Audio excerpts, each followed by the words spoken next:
교회는 가족입니다. 오늘 말씀 제목입니다. 오늘 우리에게 주신 이 말씀, 오늘 제가 설교할 내용은 어쩌면 너무 뻔한 이야기고 너무 당연한 이야기라서 굳이 왜 이런 걸 설교해야 될까, 이런 마음이 좀 드는 내용이에요. 제가 설교 준비하면서 제게 그런 마음이 들었고, 여러분도 들으면서도 그런 마음이 들 수 있습니다. 오늘 본문에는 신앙의 핵심인 구원에 관한 이야기도 없고, 천국 이야기도 없고, 예수님, 십자가, 부활 이런 단어가 전혀 등장하지 않습니다. 근데 이 말씀은 굉장히 중요합니다. 왜 굉장히 중요하냐면, 천국 가는 방법은 아니지만 이것은 천국 갈 사람이 이 땅에서 어떻게 살아야 되느냐 하는 방법이기 때문에 중요합니다. 많은 사람들이 이 당연한 인간관계의 기본을 잘 못 지켜요. 그래서 설교가 엉터리여서, 교리가 엉터리가 아니라 인간관계에서 상처를 받고 어려움을 겪어서 교회를 떠나는 경우가 생겨요. 그러다가 교회를 한 번 떠나고 두 번 떠나다가 나중에는 방황하다가 자칫하면 하나님도 잃어버려요. 믿음도 잃어버리는 일이 발생해요.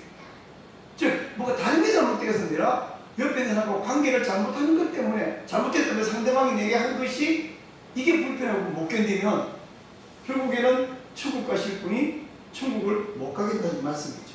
그래서 다시 말하면 오늘 설교는 천국 가는 방법은 아니지만 천국 갈 사람, 천국 가려고 하는 사람을 천국 문앞에서 틀어막는 일을 안 하는 방법, 그러니까 이게 중요하죠.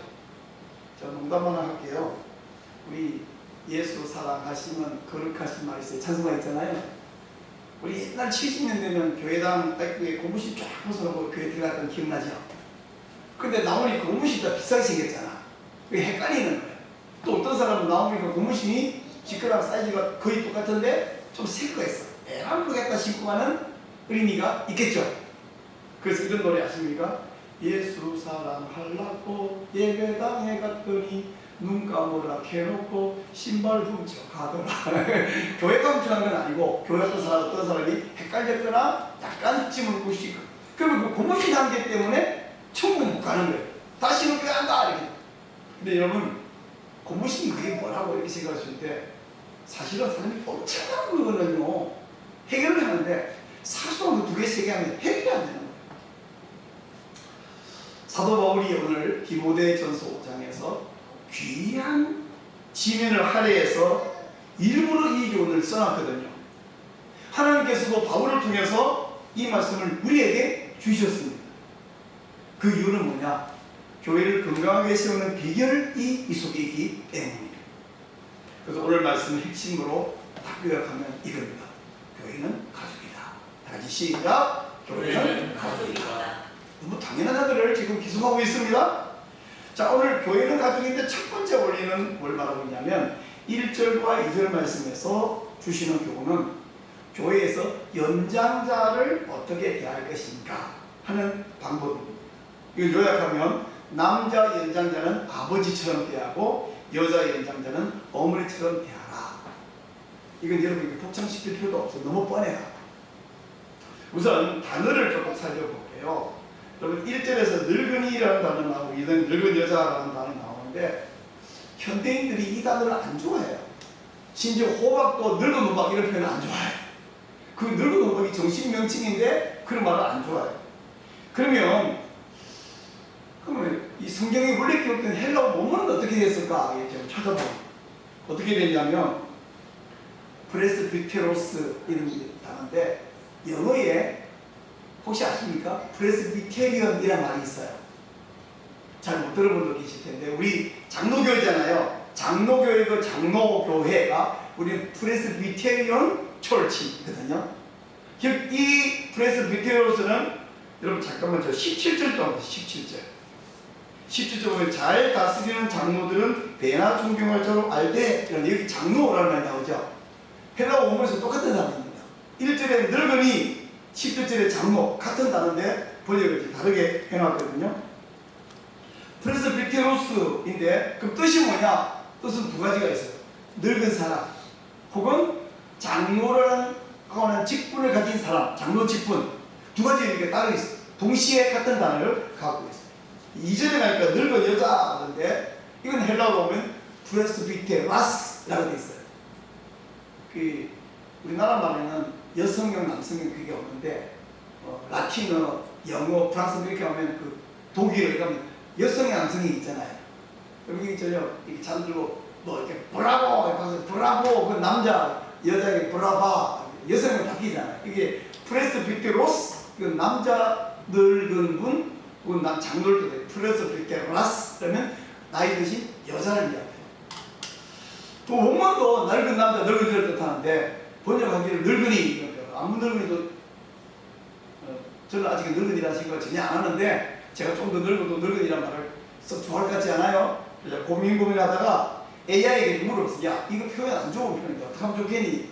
그랬더니 빠랑빠랑 하는데 됐고 내가 지금 때는 연장자라고 하면 좋겠다. 나이 드신 분은 여성 연장자라면 좋겠다.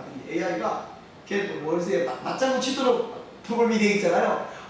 목사님 너무 좋은 생각이에요. 그러던데 여러분 AI는 아니지만 연장자 좋은 생각 같지 않으세요?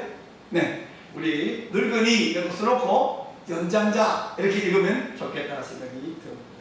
하여간 뭐라고 써놨든지 뜻은 변하지 않습니다. 어감의 문제일 뿐입니다. 17절에서 프레스비테로스라고 그 장로 직분을 말하고 있는데 1절, 2절에서는 장로 직분이 아니라 그냥 교회 안에 계시는 나이가 많은 남성, 여성을 이야기합니다.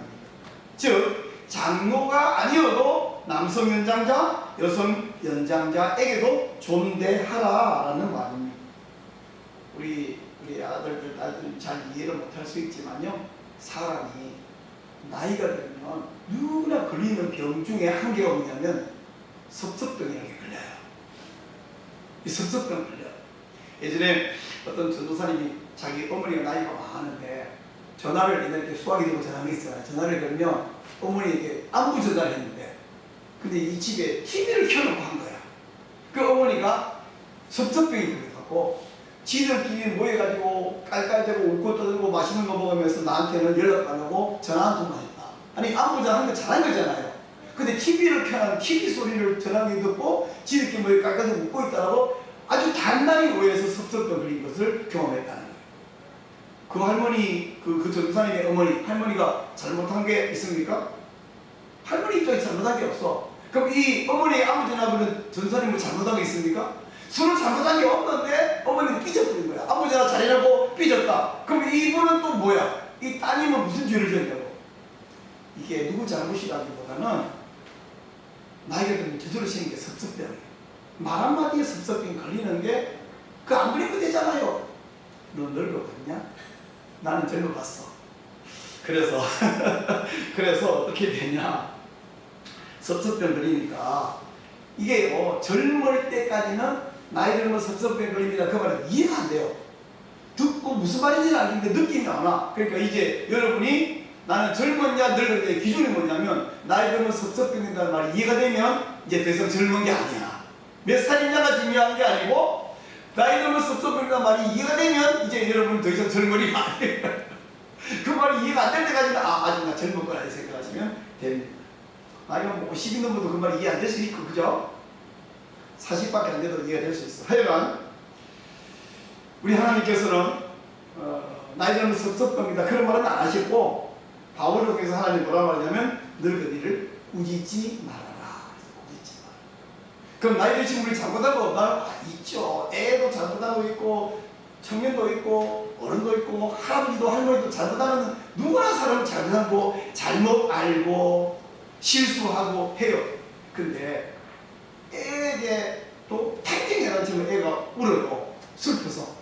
근데 연장자 어머니 같고 아버지 같은 분에게 영감님 이거 되겠어요 이렇게 야단치면 잘못한 건 맞아. 자기가 봐도. 그러나 섭섭한 걸려. 그러므로 꾸짖지 말라는 거예요. 잘못된 걸 잘못이라고 틀렸다고 말하지 말라는 말이 아니라 꾸짖지를 말라는 거예요. 바로잡아 드릴 때에 정중하게 매우 예의를 가지고 조심스럽게 전해라 라고 말씀하십니다. 이건 선택사항이 아니고요 성경 말씀이고 하나님의 명령입니다. 그러므로 노인을 잘못한 것을 발견했다고 무시하거나 꾸짖거나 그러면 그건 하나님께 불순종하는 거예요. 그 노인에게 무례한 게 아니라 그 노인에게 그러지 말라고 하시면 하나님께 불순종하는 거예요. 그 내가 어떤 노인을 막 꾸짖는다. 그럼 그 노인 옆에 하나님께서, 우리 하나님 눈에 안 보이잖아요. 하나님 서서 저를 지그시 바라보시면서 이렇게 말씀해요. 내가 그러지 말라 그랬잖니. 너 그렇게 하지 말라 했잖니. 노인에게 그런 게 아니야 라고 말씀하시는 거예요. 그러므로 내용은 정확할지라도 표현, 말투, 단어 사용은 정중해야 그게 그 노인도 기뻐할 뿐 아니라 하나님으로서 아 이거 잘했다. 너 내 말 참 잘 듣네. 우리 하나님을 기쁘게 하면 하나님께서 영적으로 육적으로 복 주시는 건 너무 당연하죠. 복 받고 싶으시잖아요. 그러므로 노인에게 꾸짖을 일이 아니야. 꾸짖는 편에서 안 돼. 잘못된 걸 수정해주고 정정해주고 지적하기 위해서도 꾸짖는 것이 아니라 예의를 갖춤으로써 권함으로써 하나님이 기뻐하고 하나님 복을 받는 여러분 성도들이 되시기를 축복합니다. 아멘. 맹자가 가르친 삼강오륜 가운데 장유유서라는 말이 있어요. 아니 목사님이 설교 시간에 삼강오륜 이야기하시면 되나요? 혹시 묻는 분이 계실까봐 제가 미리 대답을 준비해야 돼 이거예요. 여러분 오늘 나 차 타고 교회 오셨는데 그 차 교인이 만들었어요? 불신자들이 만들었어요? 불신자들이 만들었어요. 우리나라 사람 구경하는데 교인은 10% 채 안 돼. 그러니까 그 교인도 섞여서 만들어지지 못하지만 전반적으로 불신자가 만들어요. 지금 입고 있는 옷은 성도들이 만들었어요? 불신자가 만들었어요? 불신자가 만들었죠. 우리 먹는 음식 사 먹는 거 시장에 나가가지고 식당 가면 그게 식당 주인이 우리 교회 성도가 아니라 교회 안 다니는 사람. 그러나 불신자가 만든 차 타고 불신자가 지은 집에 살고 불신자가 한 것도 하나님이 일반론 중에서 선한 게 있습니다. 그렇다면 불신자 가운데 유명한 철학자나 어떤 학자가 한 말 가운데 성경 내용과 틀리면 안 되지만 성경 내용과 부합하다면 우리에게 도움이 되죠. 그런 의미에서 삼강오륜이 반성경적이거나 비성경이지 않잖아요. 그러면 이 장유유서는 우리의 성경과 딱 맞다는 거지. 그럼 성경에 노인을 공경하는 이야기가 한 것 또렷한 게 있는데 제가 읽어드릴게요. 찾지는 마시고 그냥 잘 들으시면 되겠습니다. 레위기 19장 32절 이렇게 말합니다. 너는 센 머리 앞에서 일어서고 노인의 얼굴을 공경하며 네 하나님을 경외하라. 나는 여호와이니라. 노인을 공경하라. 머리 센 사람, 이게 머리 하얗게 센 사람 앞에는 일어서라. 이렇게 벌떡 일어서는 것도 말하지만 이 태도를 이야기하는 거죠.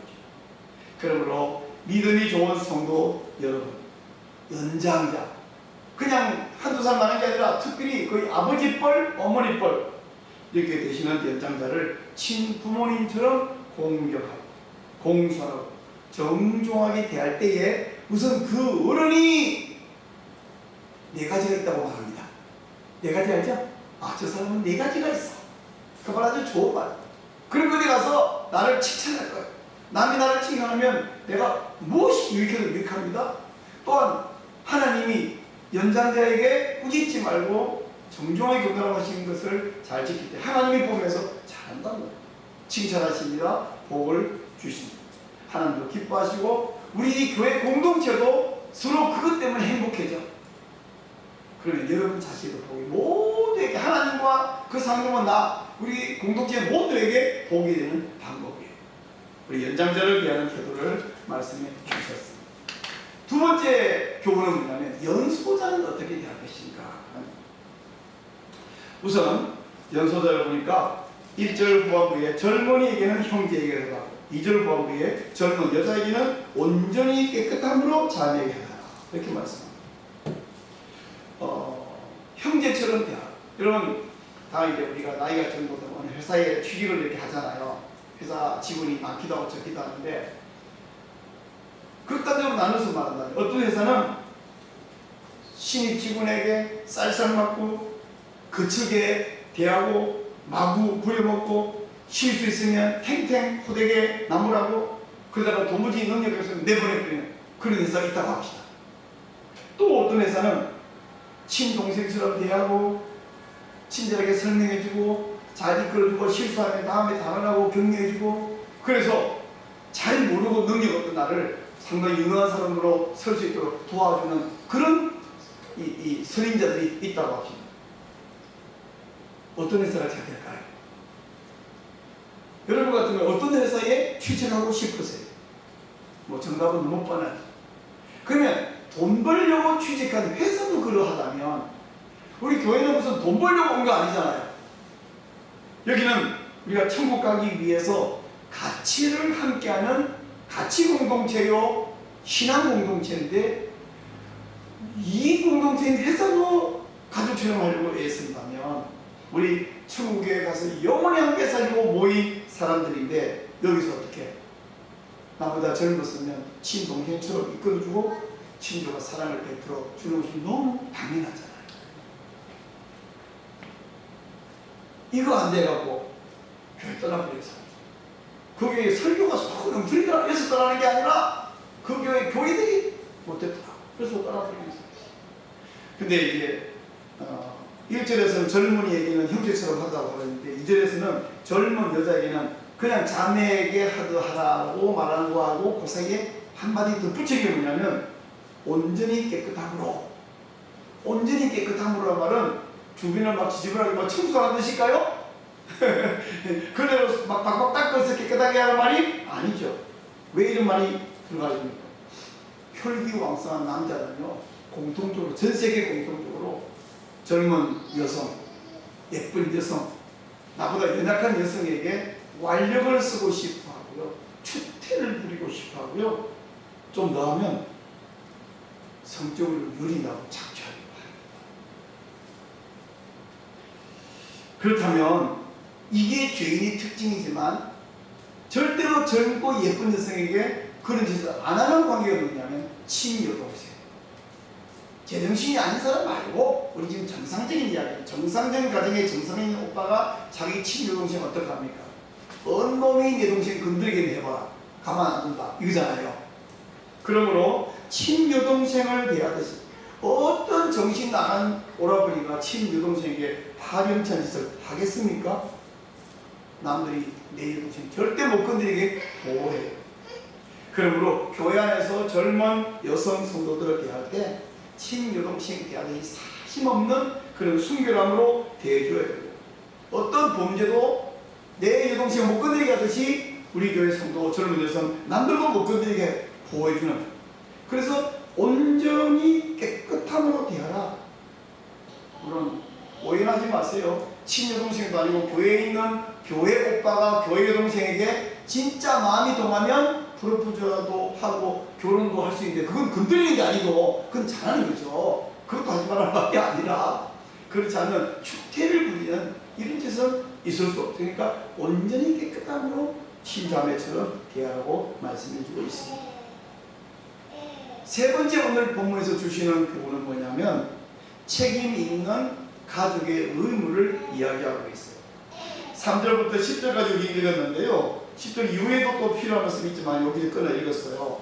3절부터 10절까지는 책임 있는 가족의 의무를 말하는데 여기서 말씀하는 교훈은 딱 두 가지 표현으로 요약할 수 있어요. 첫째는 참 과부를 존대하라 하는 것이고요. 두 번째는 가족을 책임지고 부양하라 하는 것입니다. 한 따라하고요. 가족을 책임지고 부양하라. 가족을 책임지고 부양하라. 여기 3절에 보면 참 과부인 과부를 존대하라. 4절에 과부에게, 5절에 참 과부로서, 9절에 과부. 여러분 11절에 젊은 과부는 이 단어가 나쁜 단어가 아니고요. 정확한 단어예요. 근데 요즘 사람들이 아까 그 늙은이 그 단어를 안 좋아해서 이 과부라는 단어가 그렇게 어감이 안 좋아요. 과부의 뜻은 뭐냐면 헬라어에서 케라라는 단어인데 그냥 남편 뒤에 남겨진 여인이라는 뜻이에요. 근데 이 성경에서 과부는 남편 없는 모든 여자를 과부이지만 성경은 여기에 오늘 3절 참 과부라는 표현을 쓰잖아요. 이 참 과부라는 건데 사전적으로는 남편 없는 여자 뜻인데 성경에서 과부라는 단어가 들어있는데 과부는 언제나 어떤 표현으로 등장하냐면 구제 대상, 경제적 돌봄의 대상으로 등장해요. 왜 그러냐면 유대인들 특별히 그런 고대 사회의 이 분위기가 그냥 오늘날로 전혀 다릅니다. 오늘날로 이해하면 안 됩니다.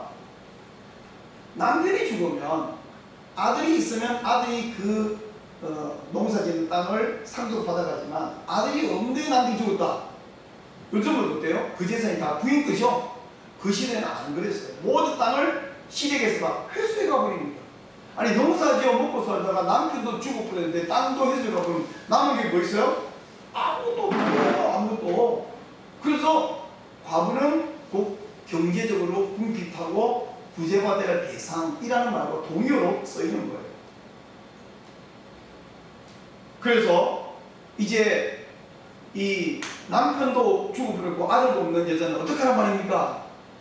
요즘은 그냥 수저하고 살아라 유교 써서 그런데 고대는 그렇지 않았어요. 그 여자를 위해서 동생이 형수와 결혼해서 아이를 낳아서 형 이름으로 대를 이어줘라. 그게 성경에 나오는 고엘 제도입니다. 이 고엘 제도는 다음에 기회에서 더 자세히 설명해 드리겠고요. 하여간 이 성경은 남편이 죽어버렸고 부인 혼자 남아있을 때 참 과부를 존대하라 말하는데, 참 과부라는 말은 참이란 말은 반대적으로 참이 아닌 것이 있죠. 그럼 참 과부 아닌 건 뭘까? 아니 과부면 과부지 참 과부는 아닌 거죠. 남편이 있는 과부란 말이 있단 말인가요? 그런 뜻이 아닙니다. 그럼 참 과부 아닌 게 뭐냐? 세 가지 기본인데, 첫째는 그 과부를 부양할 수 있는 자녀나 손자나 혹 가까운 친척 자녀, 즉 뭐 이렇게 사촌이나 이렇게 있는 경우를 이야기합니다. 과부가 가난해서 먹고 살 게 없다. 자녀들이 돌보는 것이 너무 당연합니다. 4절 말씀을 좀 보죠. 만일, 그러니까 3절에서 3과부를 존재하라고 말해놓고 나서 만일 어떤 과부에게 자녀나 손자들이 있거든 그들로 먼저 자기 것의 효를 행하여 부모에게 보답하기를 배우게 하라. 이것이 하나님 앞에 받으실 만한 것입니다. 즉 3대에서 존대하는 말은 막 존경하고 굽실거리고 뭐 이런 존대가 아니고요. 이 존대는 부양하는 뜻이에요. 부양하라. 근데 교회가 참 과부를 부양해야 되는데, 만약에 가족 자녀들이 있으면 자녀들이 그걸 부양하게 해라. 교회가 그 과부를 책임질 일이 아니다. 그런 의미입니다. 4절 끝에 보니까 이는 하나님 앞에서 받으실 만한 것입니다. 이 받으신다, 아포덱토, 받으신다, 이 똑같은 단어가 같은 디모데전서에서 바울이 한 번 더 쓴 기억이 있어요. 어딘지 찾아볼게요. 멀지 않으니까 2장 3절입니다. 한번 보세요. 2장 3절 찾아서 그냥 한번 읽어보겠습니다. 시작. 이것이 우리 구주 하나님 앞에 선하고 받으실 만한 것이니, 이 받으신다는 말이 나오죠. 여기 2장 3절에서는 이 받으신다는 말이 어디에 있냐면 기도랑 연결됐어요. 우리가 하나님 앞에 개인적으로 기도하고 공적으로 기도할 때 그 기도가 하나님이 받아주기를 원하잖아요.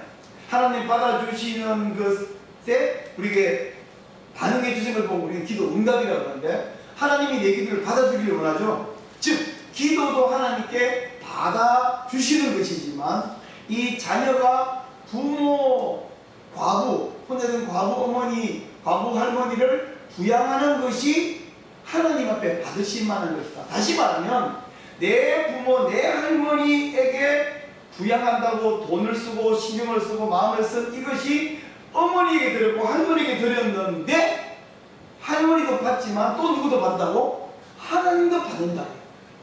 와, 이거 일의양득 아닌가요? 아까 제가 말했죠. 나이 드신 연장자를 아버지 자하고 존경하면 그분도 기뻐하지만 그 옆에 계신 하나님도 기뻐한다 그랬잖아요. 만약 탱탱 꾸짖고 무례하게 대하면 이분도 인상이 찌푸려지고 마음이 상하겠지만 옆에 계신 하나님이 그러지 말라 했잖니. 하나님 마음도 상한다 그랬잖아요. 마찬가지로 할머니, 부모, 어머니를 잘 모시고 돌보면 이 어머니도 기뻐하는데 그걸 하나님도 받아주신다고. 이거 너무 이익이잖아요. 받으실 만하다라는 말이 그런 것입니다. 16절에 한번 볼까요? 16절 아까 우리 안 읽었지만 같이 한번 읽겠습니다. 5장 16절 시작. 만일 믿는 여자에게 과부 친척이 있거든 자기가 도와주고 교회가 짐지지 않게 하라. 이는 참 과부를 구하고자 하려 합니다. 아까 3절에서 과부를 존대하라는 말이 16절이니까 교회가 짐지지 않게 하라. 즉, 이 존대한다는 것이 마음으로 존경하는 이런 게 아니라 그분을 부양하는 걸 의미한다고. 이 교회가 짐진다는 말을 16절에 하잖아요. 같은 이야기예요. 근데 교회가 짐지게 안 하기 위해서 친척 이 자녀나 사촌, 육촌 뭐 어디까지 모르겠어요. 친척이 있으면 친척이 그 일을 하게 해라. 교회가 돌보지 않도록 직접 돌보게 해라 라고 말씀하십니다. 즉 이렇게 부양할 만한 자녀나 손주나 있는 경우는 이분은 그분이 남편이 없다는 뜻이 아니라 애기 있다는 뜻이 아니라 남편이 없어도 참 과부 명부에 올라갈 사람이 아니라는 거예요. 두 번째 참 과부 아닌 사람은 누구냐면 헌신과 수고가 없는 사람이에요. 다만 늙었다는 이유 때문에가 아니라 그분의 헌신과 수고가 있는 사람을 그렇게 돌봐야 된다. 9절 10절을 좀 볼게요.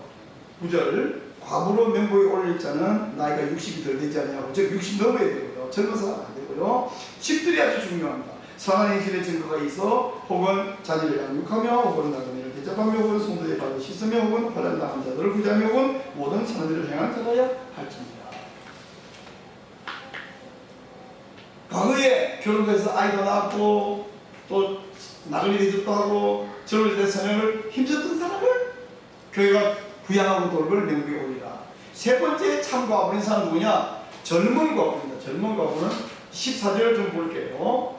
14절 제가 읽을게요. 그러므로 젊은이는 시집가서, 이 젊은이는 그냥 젊은 거 말고요, 처녀 말고요, 젊은 과부를 이야기합니다. 아이를 낳고 집을 다스리고 대적이 비방할 기회를 조금도 주지 말기를 권하노라. 여러분, 요즘 어떤 그 가임 연령대에 있는 여성이 과부가 됐을 때 시집가는 게 의무라고 말하는 사람이 아무도 없죠.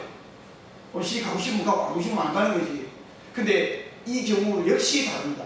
지금은 전 세계 인구가 81억이 넘어요. 우리나라 인구가 5천만이 넘어요.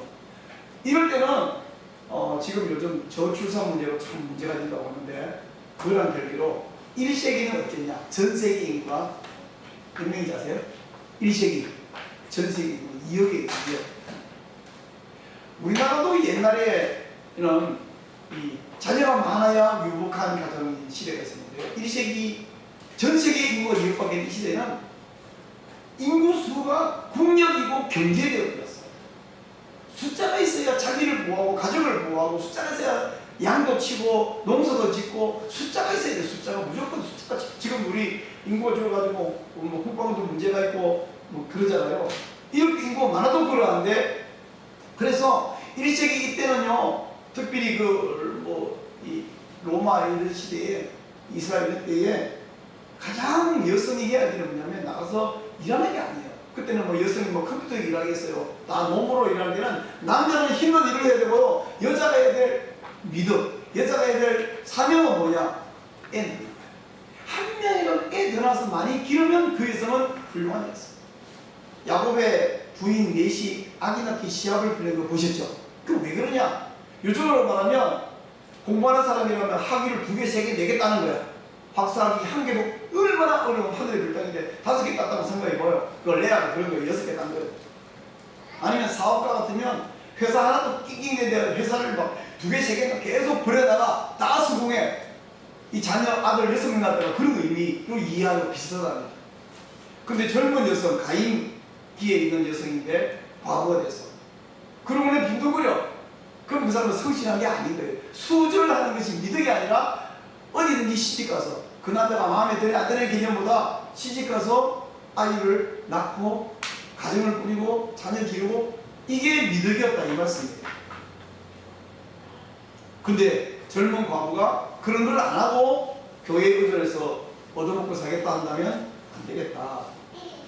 자, 이 세 가지 제가 지금 말한 부양할 자녀가 있는 경우, 그 다음에 또 이 젊은 과부, 그리고 과거에 어떤 미덕이 있는 경우, 없는 경우, 세 가지 다 떼고 나서 이제 교회가 전적으로 부양해야 될 참 과부는 과연 에베소 교회, 지금 디모데전서나 에베소 교회 그런 할머니가 몇 명이나 남을까요?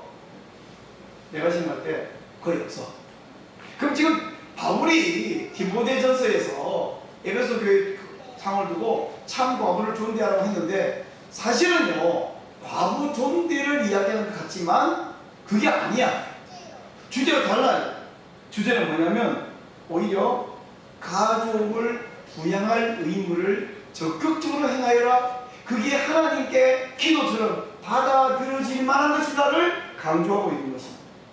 그 강조가 여기 증거가 하나 있어요. 8절 말씀을 한번 보세요. 8절 말씀 아까 읽었지만 한 번 더 읽겠습니다. 누구든지 시작. 누구든지 자기 친족 특히 자기 가족을 돕지 아니하면 믿음을 배반한 자요 불신자보다 더한 사. 4절에서는 부모를 효를 다하고 보답하는 것이 하나님께 받을 만한 것이라고 하더니 8절에서는 가족을 돌보지 않으면 첫째 믿음을 배반한 거예요. 여러분 우리 믿음 배반한 사람이 예수님 안 믿어 교회 안 다녀 이거잖아요. 근데 부모 돌보지 않으면 그 믿음 배반한 거라고 하나님 말씀하세요. 또 한 가지는 뭐냐면 불신자보다 더 악하다. 세상에 이게 제일 나쁜 말이죠. 예수 안 믿는 것보다 더 나쁘다. 그러니까 예수 안 믿으면 지옥 가잖아요. 근데 불신자보다 더 나쁜 사람은 천국 가겠어요? 지옥 가겠어요? 천국 못 간다. 결국 오늘 이 참과부를 존대하는 말을 시작해놓고 그 위에 펼쳐나가는 이야기를 볼 때는 가족 부양의 의무를 다하라는 이야기를 하고 있습니다. 여러분 10계명 제5교에서 내 부모를 공경하라. 공경하라는 말은 막 떠받들고 막 좋아하고 이런 개념이 더 중요한 게 아니라 사실은 경제적 돌봄이 더 중요한 의무거든요. 이것이 오늘 세 번째 교훈의 핵심입니다. 결국 우리 천국에 함께 갈 사람들이 살아가야 되는 방법을 오늘 좀 정리해드리면 교회는 이 세상에 계급이나 권위로 움직이거나 이익 때문에 움직이는 공동체가 아니죠. 여기 오면 하루 오면 100만원 줍니다 10만원 줍니다 해서 온 사람이 아무도 없고 우리는 가치로 함께 천국에 모였지 않습니까? 그러므로 여기서 서로에게 무례한 상처를 줘버리면 천국 가는 길을 틀어막는 것이 됩니다. 연장자는 아버지처럼 어머니처럼 대해라.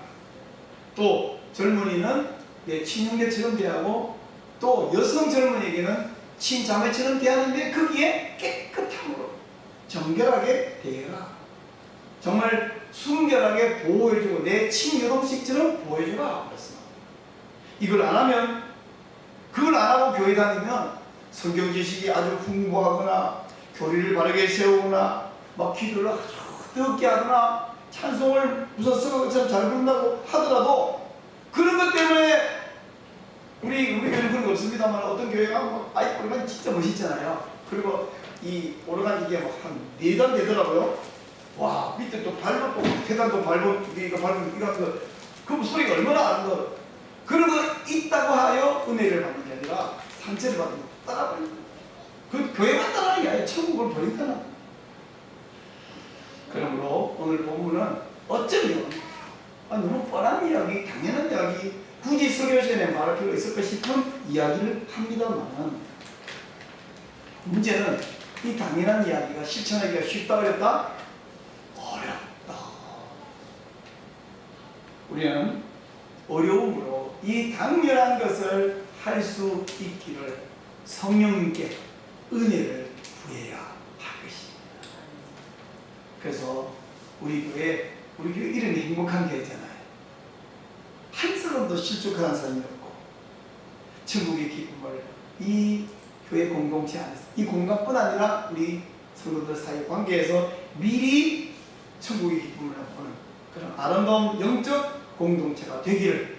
그래서 그것이 나만 마음고생 몸고생 주위 다른 사람만 기쁜 게 아니라 서로가 그래서 이 교회에 있는 것이 참 행복하다 하는 그런 행복을 누리는 이 공동체가 되시기를 주님 이름으로 축원합니다.